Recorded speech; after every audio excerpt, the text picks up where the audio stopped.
अस्सलाम वालेकुम। उन तमाम लोगों के लिए जो 2025 में हज बैतुल्लाह के लिए जाने के ख्वाहिशमंद हैं, बहुत खुशी की बात है कि तेलंगाना हज कमेटी के साथ साथ हिंदुस्तान के दूसरे तमाम स्टेटों के हज कमेटियों ने ऑनलाइन एप्लीकेशन फॉर्म लेना शुरू कर दिया है। इसकी आखिरी तारीख 9 सितंबर 2024 तक रहेगी। इससे पहले आपको चाहिए कि ऑनलाइन एप्लीकेशन फॉर्म फिल करके उसके साथ कुछ डॉक्यूमेंट्स स्कैन करके अपलोड कर दीजिए। सबसे अहम फर्स्ट डॉक्यूमेंट्स पासपोर्ट का फर्स्ट पेज और लास्ट पेज आपको चाहिए कि स्कैन करके अपलोड करें, और उसमें इस बात का ज़रूर ख्याल रखें कि आपका पासपोर्ट 15 जनवरी 2026 तक वैलिड होना चाहिए। अगर आपका पासपोर्ट 14 जनवरी 2026 को एक्सपायर हो रहा है तो आपका ऑनलाइन एप्लीकेशन एक्सेप्ट नहीं किया जाएगा। और इसके साथ आपके पासपोर्ट में जो रेसिडेंशियल एड्रेस होता है, अगर आप उसी एड्रेस पर रहते हैं तो बहुत अच्छी बात है। अदरवाइज़ अगर आपने किसी वजूहात की वजह से अपना एड्रेस चेंज किया है तो आपको चाहिए कि अभी आप प्रेजेंट जिस एड्रेस पर रहते हैं वहाँ का इलेक्ट्रिसिटी बिल या वाटर बिल या गैस बिल या आपके बैंक की पासबुक में उसमें वहाँ का एड्रेस है तो वो भी आप स्कैन करके अपलोड कर सकते हैं। इसके बाद दूसरी अहम चीज़ है कि आपको चाहिए कि आपका एक passport size photo white background के साथ स्कैन करके अपलोड करें। मगर ख़वातीन इसमें इस बात का ज़रूर ख्याल रखें कि उनकी पेशानी और कान नज़र आना चाहिए। अगर पेशानी या कान फ़ोटो में ख़वातीन के नज़र नहीं आएंगे तो अभी ऑनलाइन एप्लीकेशन तो एक्सेप्ट हो जाएगा, मगर आगे चल के आपको इमिग्रेशन में मुश्किलात पेश आ सकती हैं। इसके बाद आपको चाहिए कि आपकी बैंक की पासबुक जिसमें आपका नाम, बैंक का अकाउंट नंबर और तमाम आपके अकाउंट के तफसीलात हो, वैसा वो पेज स्कैन करके अपलोड करें। अगर आपका अकाउंट ऐसे किसी बैंक में है जिसकी पासबुक नहीं होती तो आपको चाहिए कि उस अकाउंट का एक चेक उस पर ऐसा एक्स मार्क कैंसिलेशन का लगाकर पेन या पेंसिल से आप उसको स्कैन करके अपलोड कर सकते हैं।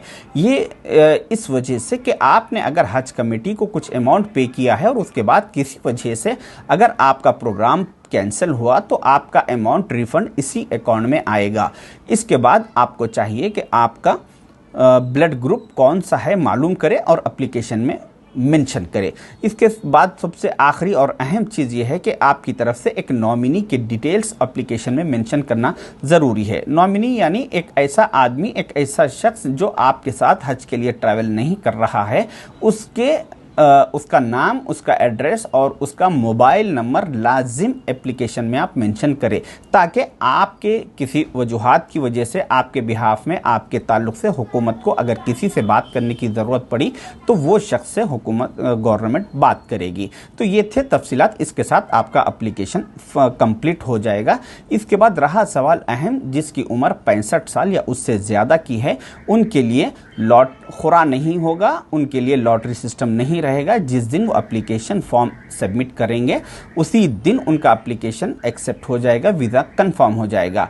जिसकी एज 9 सितंबर 1959 से पहले की जिसकी पैदाइश है वो इस कैटेगरी में यानी 65 प्लस में आएंगे। मगर ये लोग जिसकी उम्र 65 या उससे ज़्यादा है, तो ऐसे लोग अपनी खिदमत के लिए, अपनी सहूलत के लिए किसी आदमी को अपने साथ, किसी और को अपने साथ लेकर जाना चाहते हैं तो उनके लिए भी खुरा सिस्टम नहीं रहेगा, लॉटरी नहीं रहेगी, उनका भी इनके साथ वीज़ा कंफर्म हो जाएगा। अगर कोई वाइफ एंड हस्बैंड, दो शौहर बीवी है जिसके दोनों की उम्र 65 साल से ज़्यादा है और ऐसे दो लोग अपने साथ किसी दो लोगों को लेकर जाना चाहते हैं अपनी सहूलत के लिए, तो उन लोग का भी ये दो के साथ और दो लोगों का बग़ैर खुराक के वीज़ा कंफर्म कर दिया जाएगा। मगर इसमें शर्त यह है कि वो जिसको आप साथ लेकर जाना चाहते हैं कि उनकी उम्र 18 साल से 60 साल के दरमियान की होनी चाहिए।